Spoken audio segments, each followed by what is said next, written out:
Welcome to Life Today Live. I have got to tell you, I'm very excited about this interview because, I have had some wonderful guests, people people you've heard of a lot of times. Fabulous guests, fabulous guests.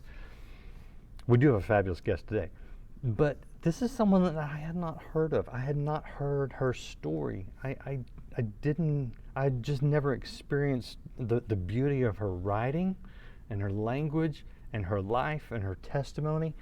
And I've discovered her for you. And I'm bringing her to you today. And I hope you love her as much as I do. Cordila Jochim. And when I saw your name, I was like, And then I heard it. I was like, oh, of course, it's German. Jochim's good. So, how are you doing? That clarifies everything. I'm great, Randy. Yeah, I took a little German in college. So it's your story. Okay, well, I want people to know that you have been reading your story online, and I got to enjoy some of that. And I will show them actually, the YouTube channel where they can see your story, because they may want to do this. I would highly recommend it. This is live from the core, and there's Cordila's name, Cordila Jochim, and it's Cordila. It's not Cordelia or anything else. It's That's Cordila, right. right? And so she reads her book from the core live right there. So you can jump in and do this, and I think some of you are going to want to. I did, and I could not stop. This is like binge material, but it's not some Netflix story. This is her life, and it's amazing on so many levels. So anyway, let's get to the interview. So Core, can I call you Core like everyone else? Yes, please. Okay. Yes, please. That's great.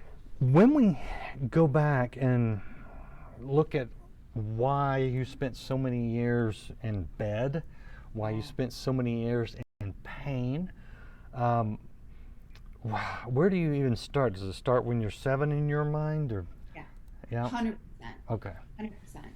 And I love, Randy, like right out of the chutes, you nailed something that so few people have nailed, which is where does it start in your mind?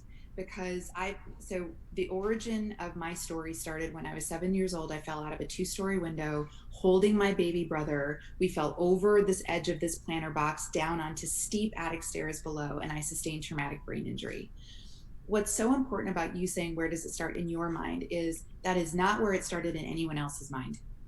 So I sustained something called a closed head injury versus an open head injury, and you can kind of tell the difference, right? So the trauma of the closed head injury is that your brain swells and it has nowhere to go. Mm-hmm. So the damage is actually quite intense. And instantly I had neurological problems. I would sit up in the middle of the night in my bed, white hot, sweating, because your brain and the neurological system regulates all of these things that your body does naturally. It's not the things that you think about. So right now I'm a big hands talker, so I talk with my hands. But there are all sorts of things that are happening in my body that aren't regulated by me. The beating of my heart, sweating and shivering, like all of those things, my pupils dilating for the light, all of that is adjusted automatically. And that system in me broke. Mm. So all of those things that you're meant to do naturally, I don't do automatically. Even still Even to this still day. to this day. Even still to this day. So what's so wonderful about what you said is that at that moment I had gone I fell out of the window. My mom came, knocked the breath out of me, knocked the breath out of her. She came running. We both went to the hospital. I stayed overnight one night, and they discharged me and said everything was fine. Mm-hmm. Well, everything was not fine. And I started on this journey of dealing with traumatic brain injury by myself. So my parents took me, I had all these symptoms, but all of these symptoms, because your nervous system innervates your entire body, it like runs down your spinal cord, it Mm-hmm. affects every single Mm-hmm. organ. It was like whack-a-mole for these doctors. They couldn't quite figure out what was going on with me. And so after doctor after doctor after doctor, people started reflecting back like, well, maybe there's nothing physically wrong with you, there's something psychologically wrong with you. And so at that moment, I started developing this schism where I knew something was wrong with me physically, but mentally and emotionally on a character level, I started believing something was wrong with me on a character level too. And that was like really the damage of what I call the fall and the funk. Mm. You fall is the fall, but the funk is really not only the physical symptoms, but really the emotional and psychological symptoms as well. So one of the obvious questions is, I mean, you're 7 years old, you Mhm. fall, they check you out, they send you home, they tell you you're fine, your parents tell you you're fine, everybody tells you you're fine.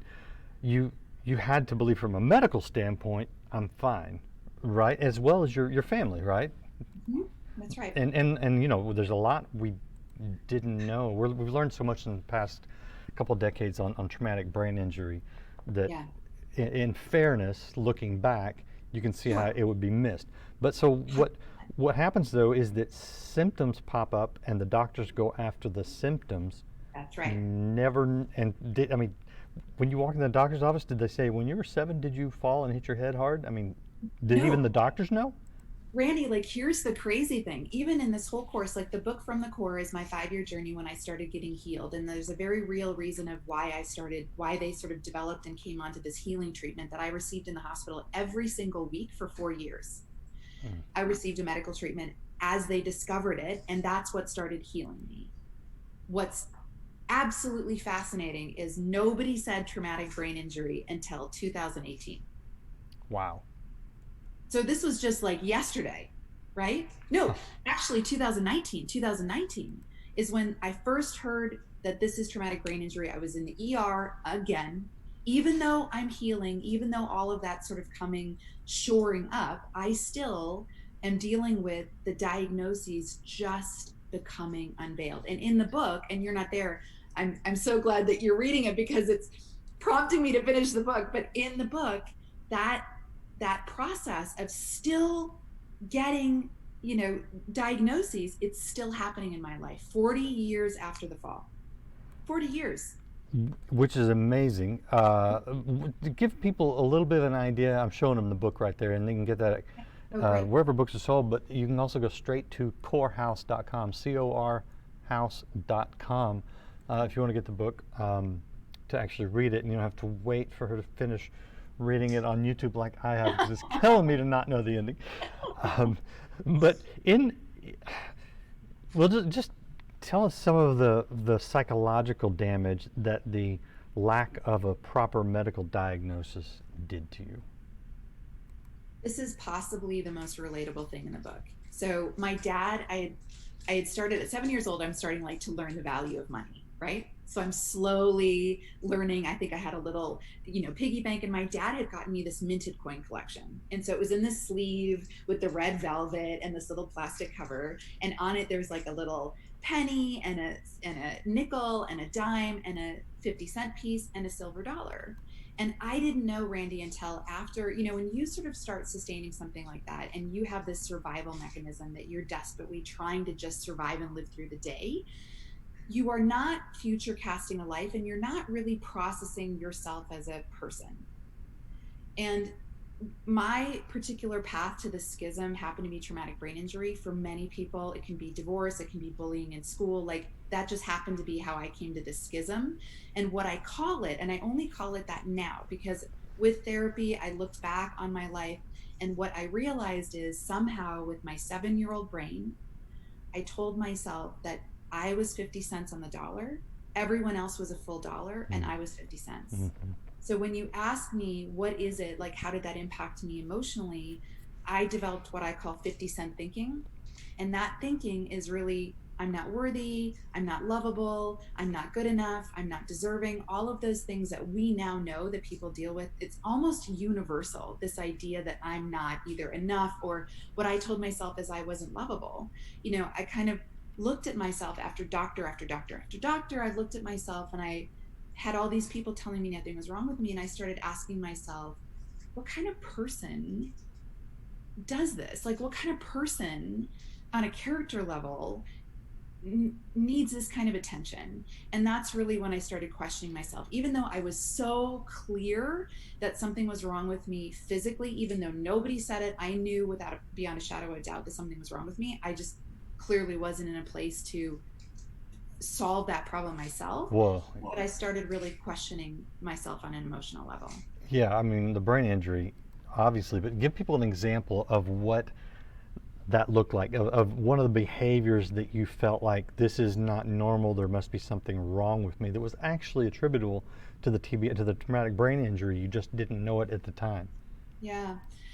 Like a symptom that I thought something was wrong with me. Is that what you mean? Yeah, like I don't know, passing out or on an elevator or something like that. Yeah.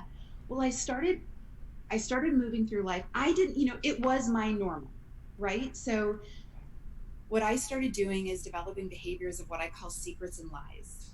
So I developed this external person who was really cheerful and positive and kind of the cheerleader because I wanted to be liked and I wanted to be accepted. And I knew the person who, I started to see on doctors' faces contempt, anger, and I started kind of registering that. And so I knew I didn't want to feel rejection and contempt and anger. And so I put forward this personality that was super likable and started developing secretive behaviors of these secrets and lies. And that stayed with me. So, for example, in, I don't know, fourth grade or third grade, I went to the IMAX theater with a bunch of, like a school, whatever it is, right? The field trip to the IMAX theater. Oh And God. I lied and told my teacher. So we all kind of got off the bus and filed in. And I was somehow in this train of people meant to sit in the middle. And so I lied and made it. I don't even know what I told her, but somehow I got myself out of this thing that she had arranged for this seating chart kind of thing. And I figured out how to sit myself on the end.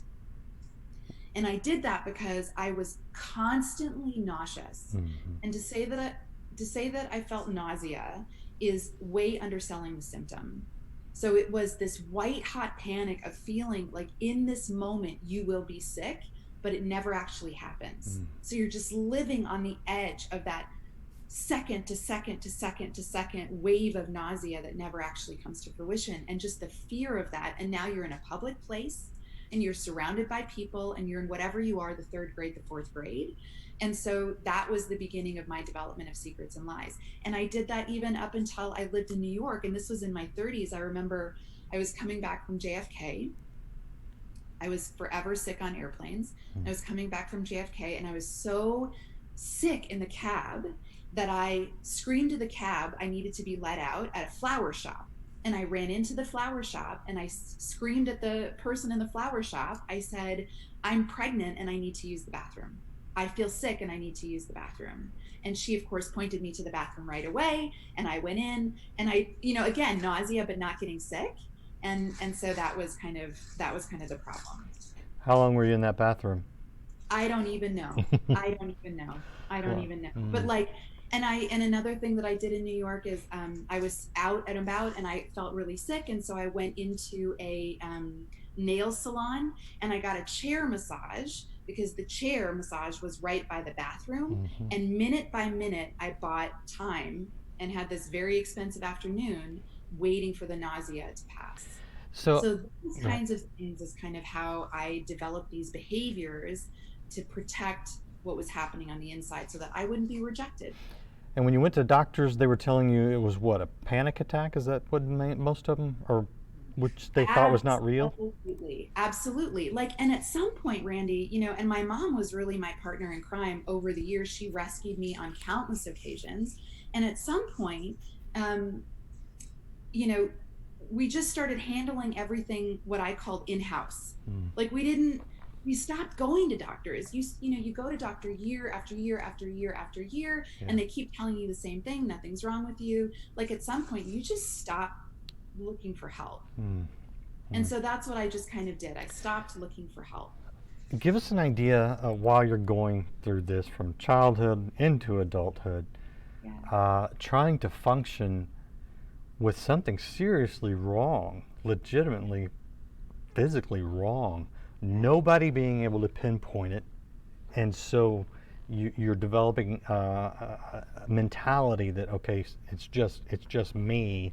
In other words, Yeah. it's me up here in Yeah. the mental sense, not in the brain, sense. Yeah. That's hard to differentiate sometimes. Um, Give us an idea of spiritually where you're at or how you were raised, or was that even a part of any of it?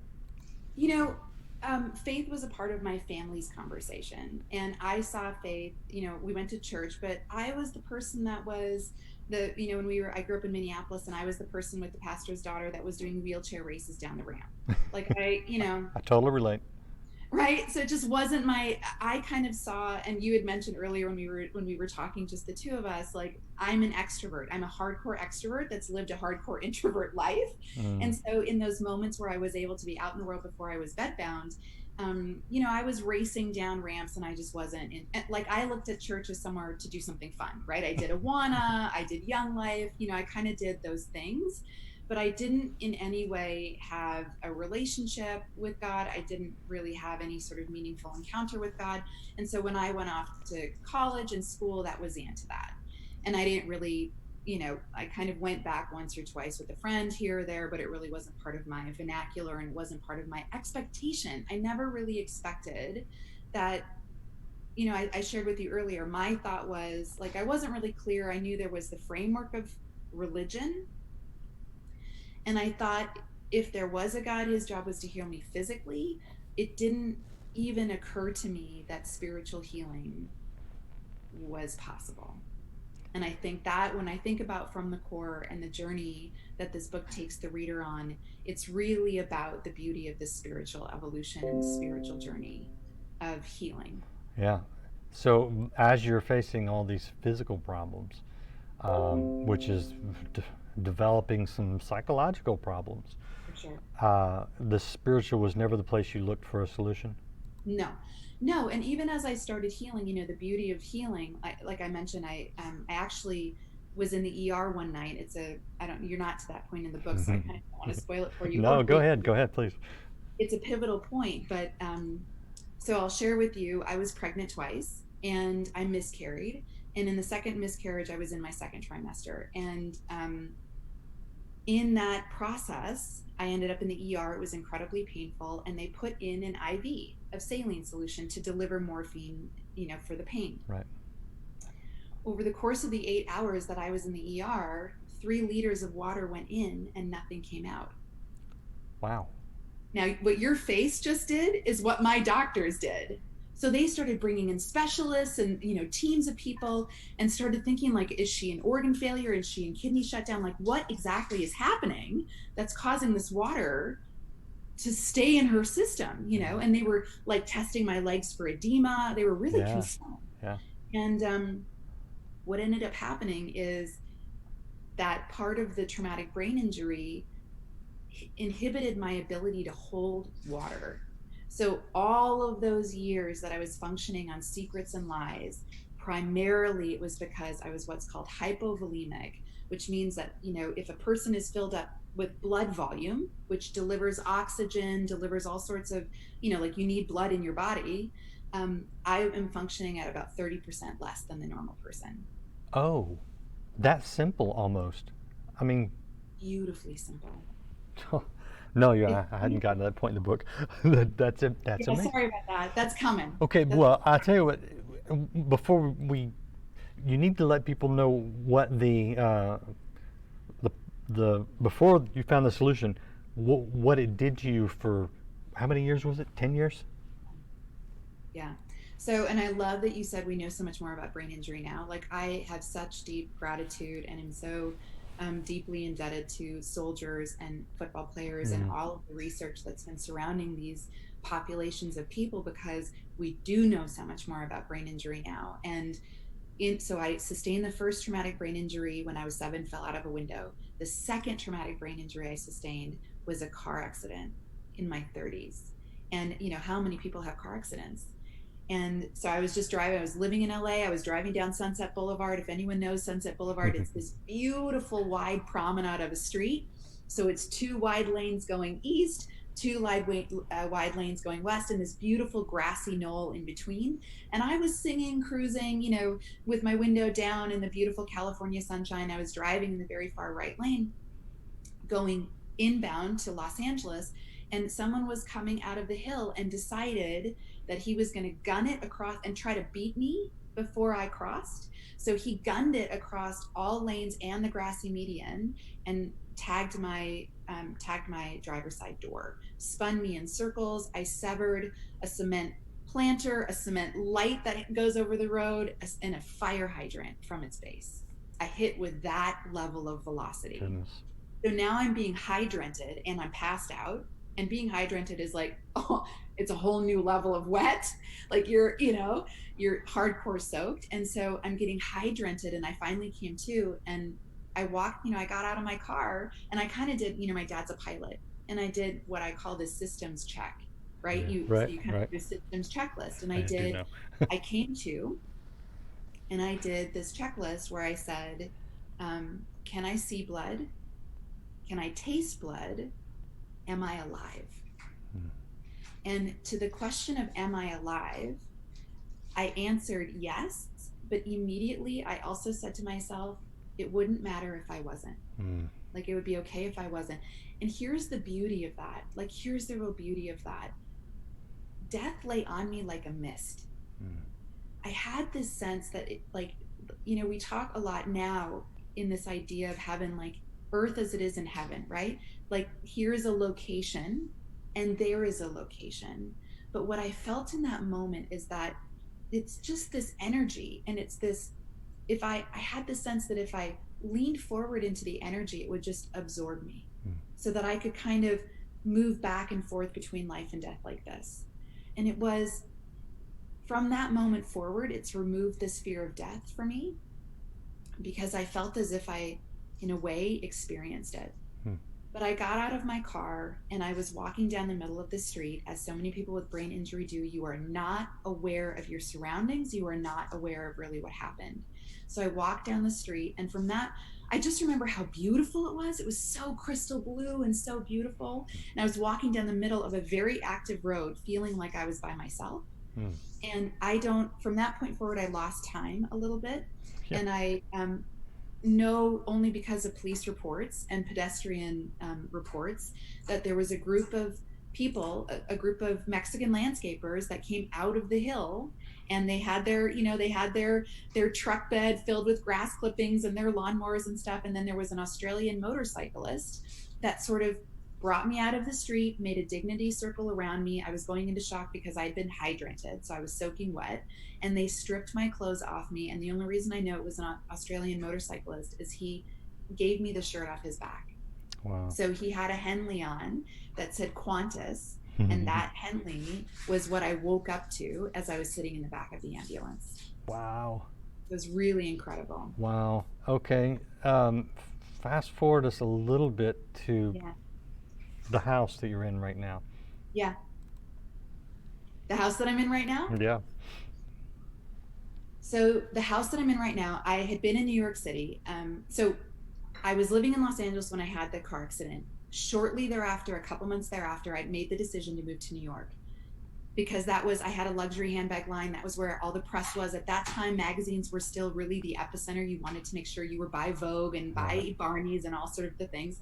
And I had a showroom in Soho. And within months of that accident, within months of moving to New York, I was no longer able to care for myself.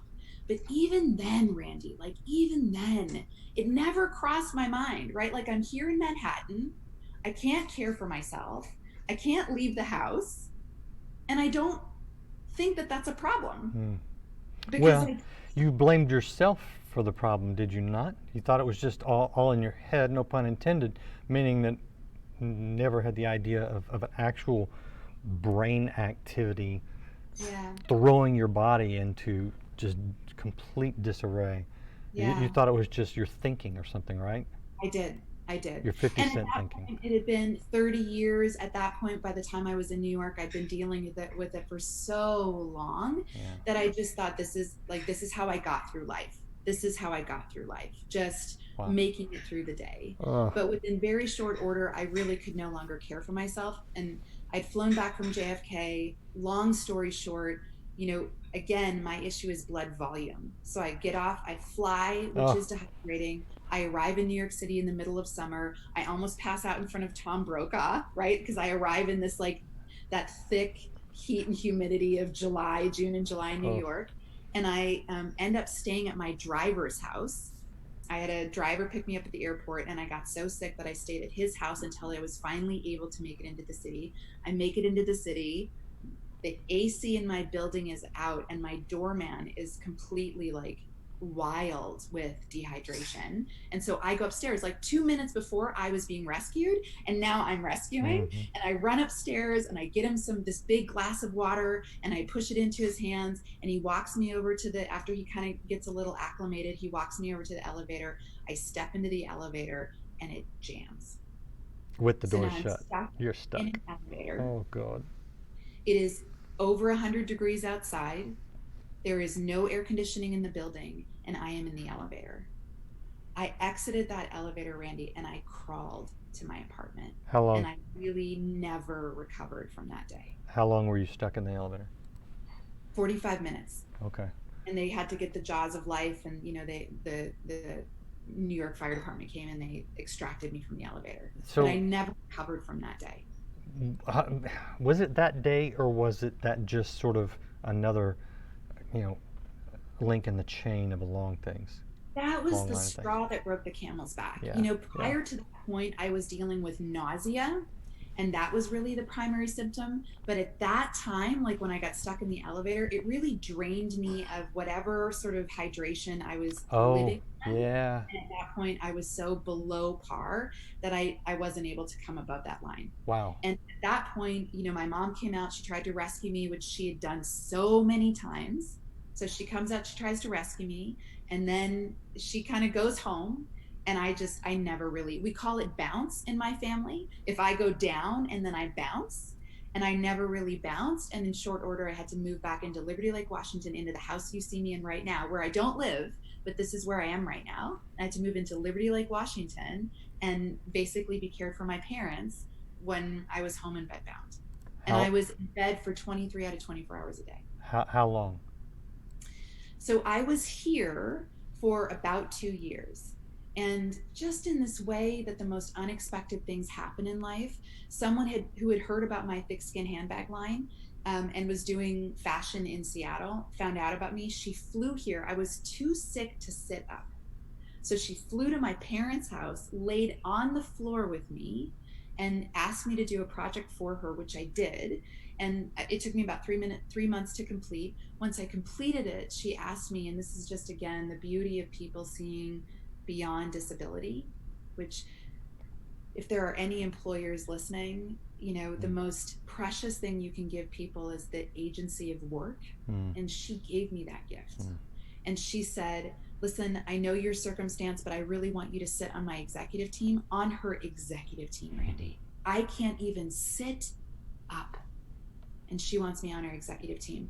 And she said like, not only did she give me agency, but she also challenged me beyond my borders of what I was now comfortable in, right? I was now comfortable in, you start to devolve. And I was comfortable being cared for by my parents. And when she said, I want you to move to Seattle and sit on my executive team, like everything in me was like, no, no, no, no, no, no, no, that's not happening. I can't make it. I can't do it. And she said this sentence to me: I'd like you to try. Mm-hmm. And I rented sight unseen. I found an apartment on Craigslist. I was the third person in the lineup to get the apartment. And I called the landlord, and in between my call and him Googling me and deciding I was the one he was going to rent to, within very short order, I was on my way to Seattle from here. And here's again this beautiful way that God provides for you in seasons. I leave my parents' house, moved to Seattle, where we drove over to Seattle. I rode in the back seat lying down with a barf bag. Mm. Like, that's how low functioning I was. And we get to Seattle. My parents walk with me up to the apartment door that I've never seen before, one on each side, kind of holding me up. Mm. And I walk up to this door, and the door opens to my landlord, who's going to give me the keys. And the door opens, and this young man opens the door, and I watch him fall in love with me. Like this. And he will say that when he opened the door, he heard a voice say, will you love this woman? Mm. And he said yes. And I went from my parents' arms into his, and he was my caretaker for 7 years. So I was cared for by my parents in their house. I was cared for. I moved into this apartment. I moved in. He never moved out. And so he was my caretaker, and we were engaged, and he was the person with whom I, had the two pregnancies. And yet again, and this is just also so powerful for people to hear, that God provides in seasons. And when I started healing, our relationship fell apart. Oh. Because one of the most shocking things I've learned is the people who are healthy for you when you're sick are sometimes sick for you when you're healthy. Mm. That part of the relationship dynamic that makes it work is the dysfunction. Yeah. So it wasn't in the plan for me to ever be well. And as I started getting well, we got sicker and sicker. So I walked out of that relationship, and this is all before I had an encounter with God. I walked out of that relationship. I had lost a child. I had, watched my relationship devolve. I had walked out of my relationship a couple months before the wedding, and I walked out not knowing what was going to come next. And that's when I had an encounter with God. What year was that? This was 2014. Okay. What was the encounter? The encounter was on Rattlesnake Ledge. So, if anyone's a hiker, if anyone knows the Pacific Northwest, we have a lot of hiking trails, and Rattlesnake Ledge is a baby hike. I mean, like, Randy, it's a baby hike. It sounds ominous. It sounds dangerous. It does. It does. It has a big name for a little hike. And I was so excited. Like, I hadn't moved my body in a decade. I hadn't really made a friend, because how are you making friends? And so I had made this new friend, and I got so excited about the idea of hiking that I bought hiking boots and a backpack for a 2-mile hike. Like, that's so I had like my backpack on, and the thing, like, it even had a straw where, the straw comes up right. just in case I really needed, Which you did. hydration. So I had these big hiking boots on to like take the ground, make sure that I was stable. And just to put it in perspective, 7-year-olds were passing me in flip-flops. Okay, so that's like that's Rattlesnake Ledge. It's a 2-mile hike, so it's not nothing. But that's Rattlesnake Ledge. So I am walking up Rattlesnake Ledge with my friend Dizzy, and we get up to the top. She brings her dog Stella along, and we get up to the top, and it's so beautiful. And we got up to the top, and I started going right back down.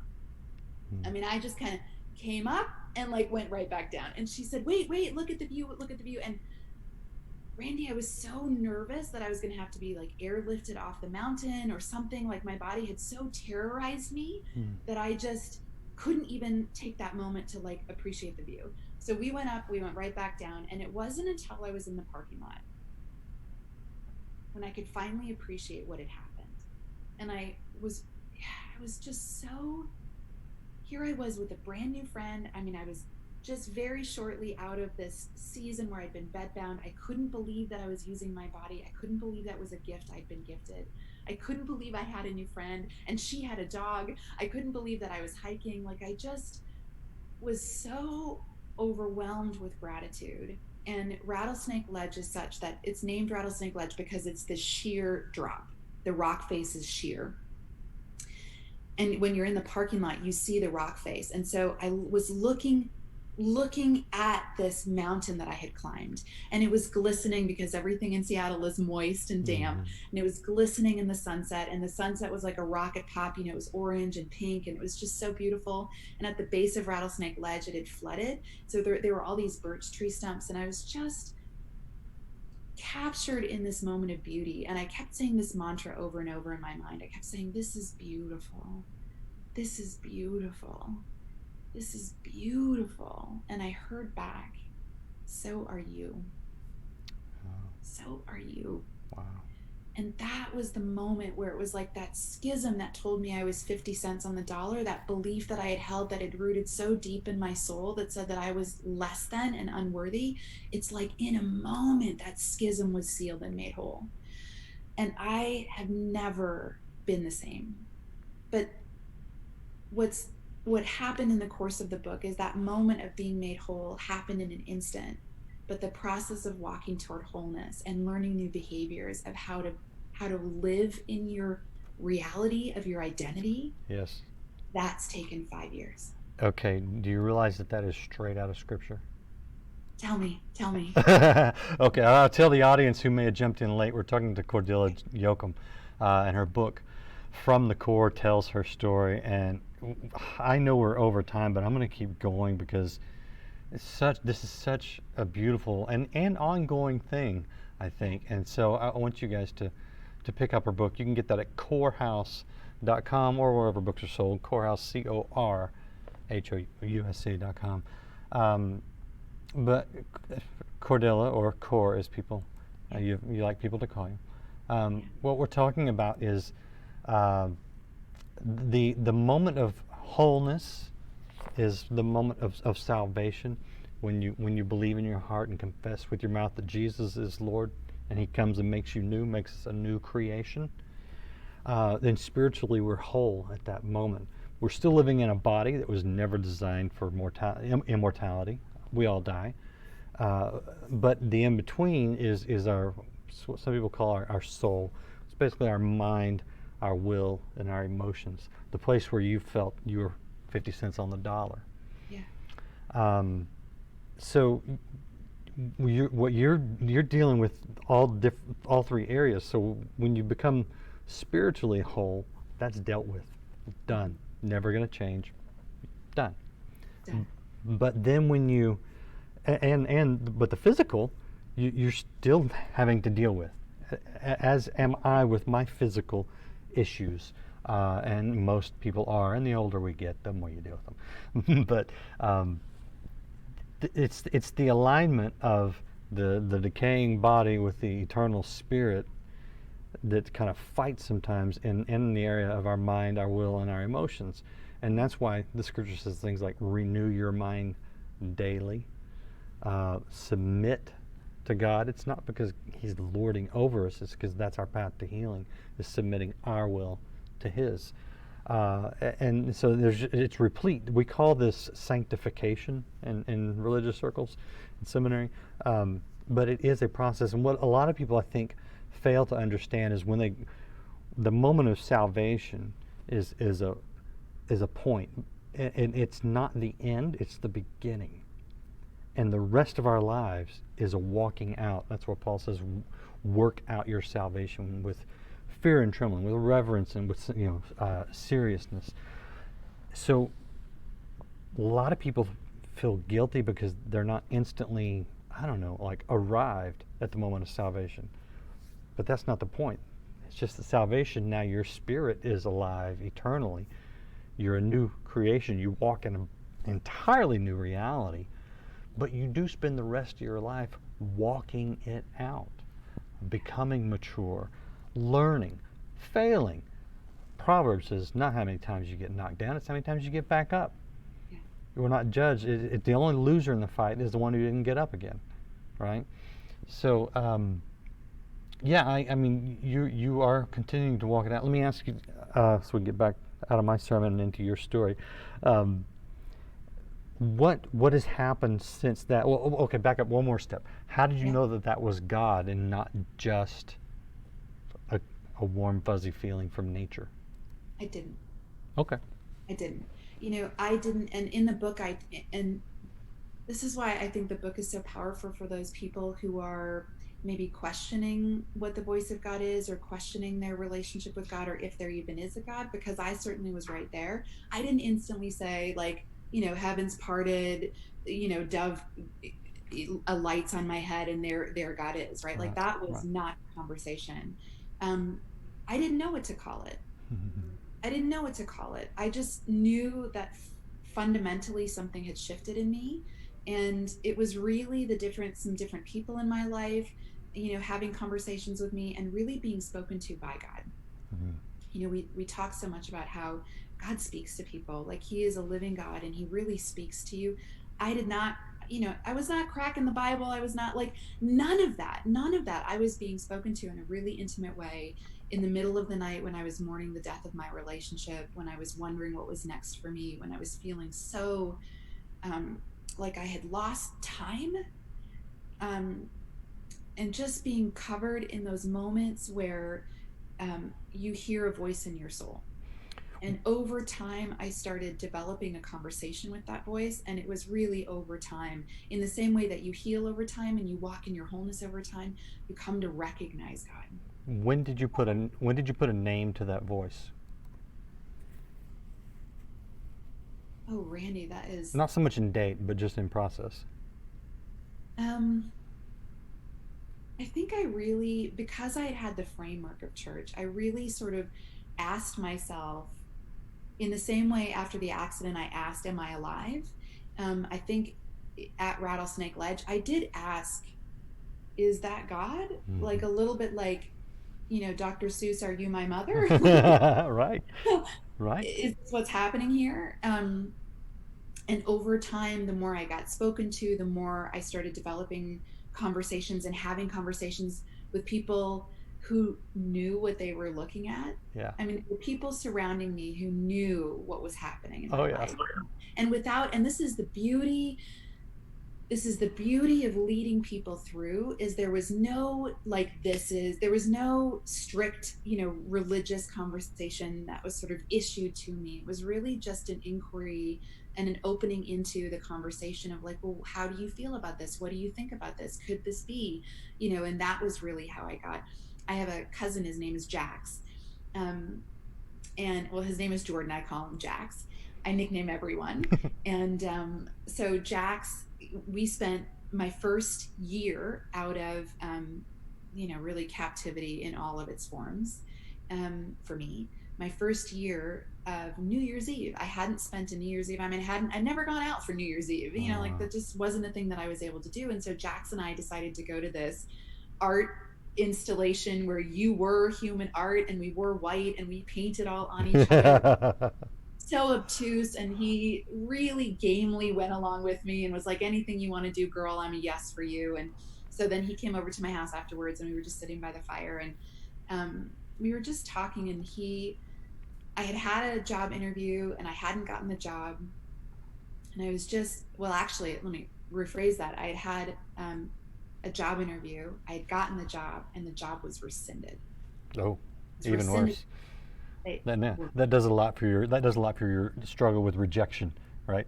right? So here you are, and here you are just leaving a relationship and having all these things happen, and the job gets rescinded because I couldn't travel.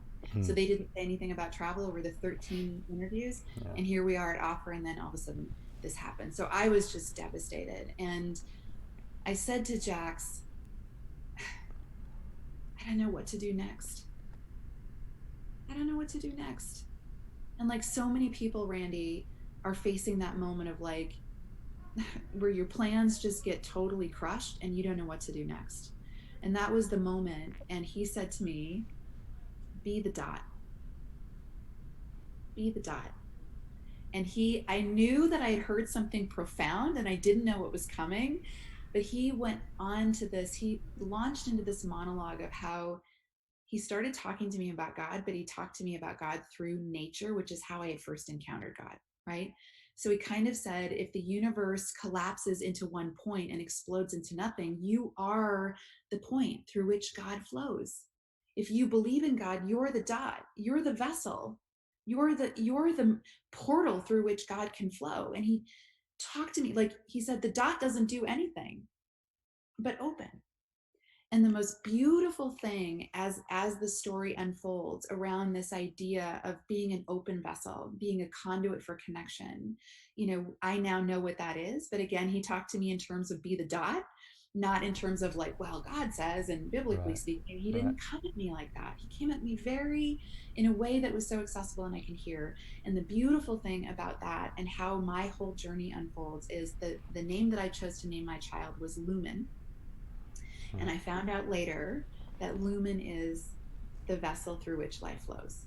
Hmm. So I think what's been so beautiful about watching my journey as an observer in a way is watching that God's been there all along. I Oh didn't yeah. pick Oh yeah. the name, I didn't pick, and everyone calls me Core, and Core is Latin for heart. And I now realize that I'm to be home to the heart of God. Like the blessing of the strategy that God touches every aspect of your life. And you said to me earlier, nothing will be wasted, everything will be used. My identity has been spoken over me. My purpose in life has been spoken over me well before I was even remotely aware of it. Hmm. Remotely. Let me ask you this, because there is obviously a difference between spirituality and Christianity. Yeah. Um, what who is Christ to you now? Everything. Like just absolutely everything. I've come to recognize that, there is no, we are spiritual beings, but there is no question in my mind that sort of Christ is the redeemer of my life, and the person through which I now have life. Mm. Um, that is unequivocally the truth for me. Yeah. And physically, you're doing much better because they figured out finally how to treat not the symptom but the issue. Yeah, I mean, physically, I'm a little bit like Paul with the thorn in my side. I Okay. will always deal with it, Randy. Even, I shared with you that I live in Seattle. My parents live in Spokane. It's a 4.5 hour drive.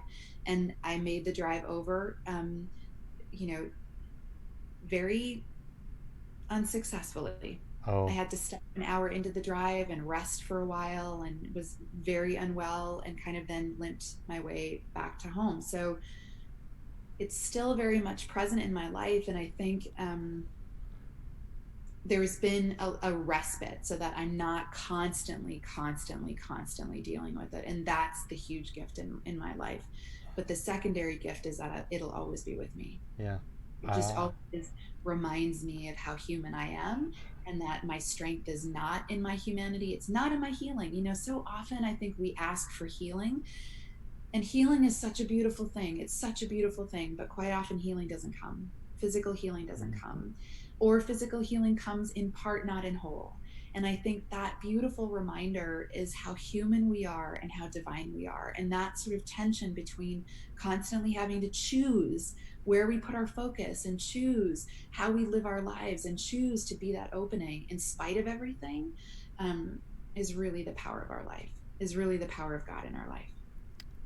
what a great place to cut this interview short, even though it's kind of long. Cordila, thank you so much, and I want to push everybody to pick up From the Core. Go get it right now, and I showed you her YouTube website where she's reading it chapter by chapter. If you feel like waiting, and I don't, so I want to get to the end of the book, so the website's the place for me. But thank you so much for hanging out and being with us, and just for sharing your story. And you keep walking it out, you keep growing, you keep being that portal of life. Thank you, Randy. That's You it. too. Thank you. That's it for us today. If you haven't subscribed to this channel or follow this channel, depending on where you're at, go ahead and do that now.